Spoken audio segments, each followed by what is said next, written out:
Bapak Ibu Saudara yang kekasih dalam Kristus Yesus Tuhan kita, selamat bertemu kembali dengan kami HKBP Kernolong, HKBP tertua di luar Pulau Sumatera yang senantiasa setia bersama saudara dalam renungan malam Salom. Dan untuk memulai renungan malam ini kita berdoa. Allah Bapa di sorga, di dalam Yesus Kristus Tuhan kami, pujian syukur kami persembahkan untuk segala anugerah-Mu yang kami terima sepanjang hari ini hingga malam ini. Biarlah malam ini firman-Mu berbicara kepada kami, agar kami dikuatkan dan dimampukan untuk mengikut Engkau. Di dalam Yesus kami berdoa. Amin. Saudara-saudara yang kekasih, firman Tuhan yang menjadi renungan untuk kita malam ini, sebagaimana ditetapkan oleh HKBP, kita ambil dari surat-surat Paulus kepada jemaat di Korintus yang tertulis dalam 2 Korintus pasal 11 ayat yang pertama hingga ayat yang ke-11. Dan yang menjadi pembimbing renungan kita malam ini adalah ayat yang ketiga, demikian firman Tuhan. Tetapi aku takut kalau pikiran kami disesatkan dari kesetiaan kamu yang sejati kepada Kristus, sama seperti Hawa diperdayakan oleh ular itu dengan kelicikannya. Saya baca sekali lagi. Tetapi aku takut kalau pikiran kamu disesatkan dari kesetiaan kamu yang sejati kepada Kristus, sama seperti Hawa diberdayakan oleh ular itu dengan kelicikannya. Demikian firman Tuhan. Saudara-saudara yang kekasih, biasanya kalau seseorang memulai suatu usaha, banyak tantangan, banyak halangan yang harus dihadapi.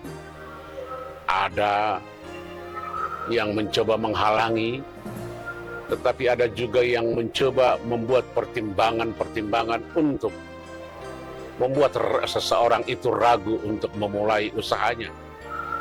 Tetapi ada juga yang menjelek-jelekan dan hanya melihat sisi buruknya.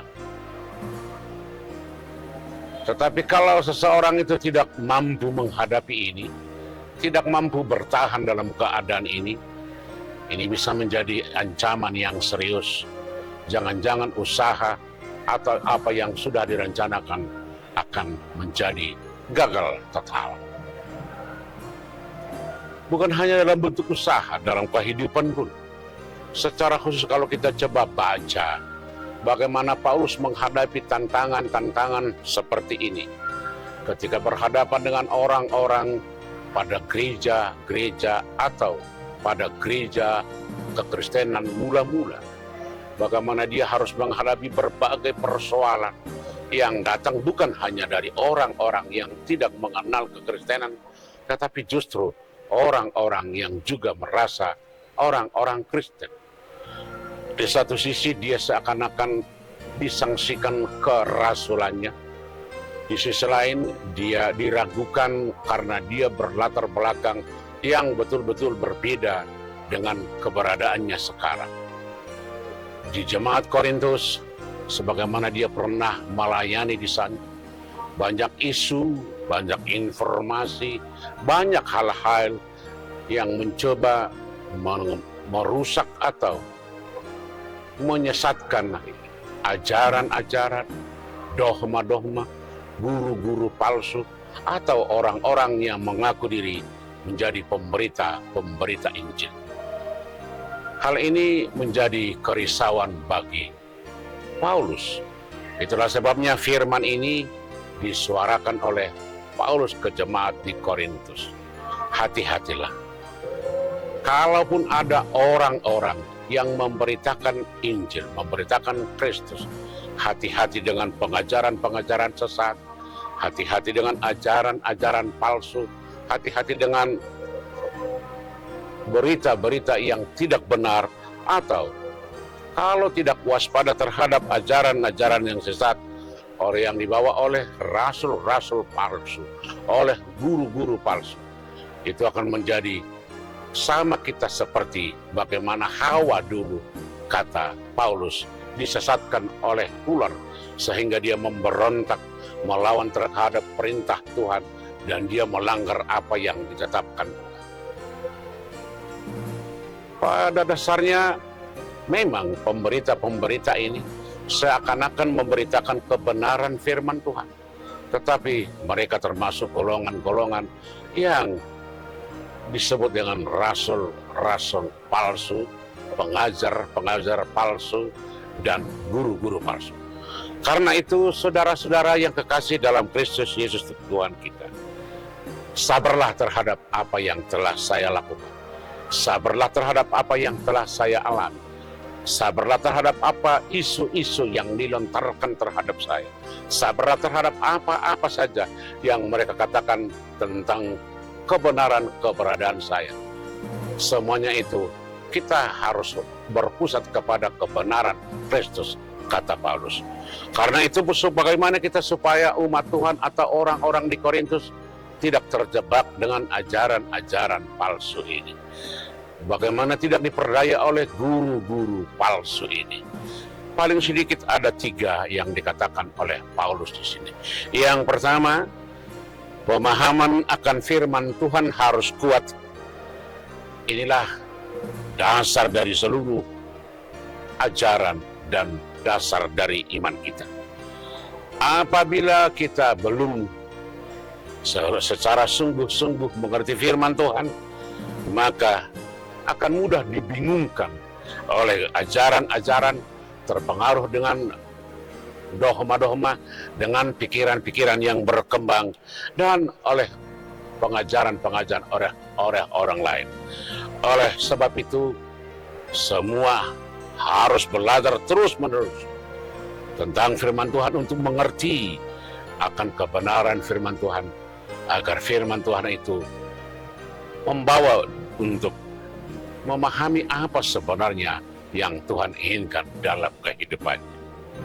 Kedua, ketika kita mendengar firman Tuhan dari orang-orang yang belum tentu kepastiannya, jangan secara langsung telan bulat-bulat.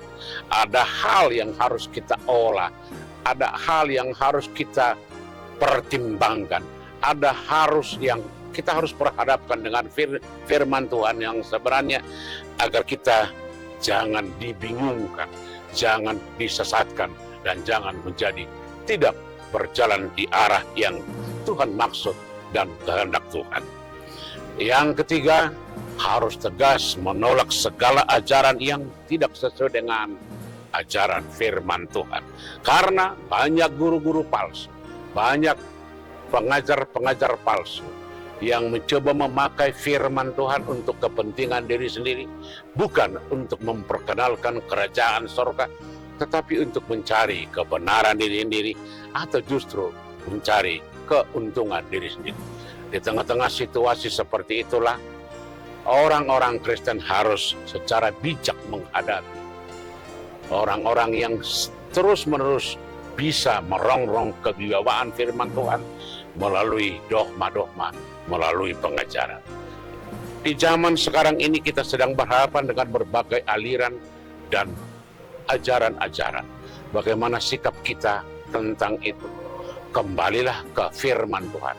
Alkitab yang menjadi pedoman kita, itu akan menjadi dasar dari seluruh apa pemahaman kita tentang firman Tuhan. Jangan karena hanya kemampuan berbicara, kemampuan secara intelektual dan sebagainya, seakan-akan itu adalah kebenaran firman Tuhan. Padahal sudah sering itu dibengkokkan dari keadaan sebenarnya. Karena itu kita harus kembali kepada ajaran Alkitab, ajaran kitab suci, agar kita tidak terjebak atau terpengaruh dengan dogma-dogma yang sedang berkembang. Kita harus hati-hati dan harus waspada dalam setiap apa yang kita hadapi mengenai pemahaman dan ajaran yang sedang berkembang di sekitar kita. Semakin kita mendekat kepada Tuhan, semakin rajin kita bersekutu dengan Tuhan, semakin banyak kita membaca firman Tuhan, dan firman Tuhan akan mengarahkan kita untuk mengerti kehendak Tuhan dan berjalan di jalan Tuhan. Amin. Kita berdoa. Kami puji Engkau Bapa di sorga, karena Engkaulah yang mempunyai segalanya. Engkau pemilik segala bumi, darat dan laut, dan seluruh apa yang ada. Karena itu ajar kami untuk mengenal, mengerti, dan memahami Engkau dalam setiap kehidupan kami.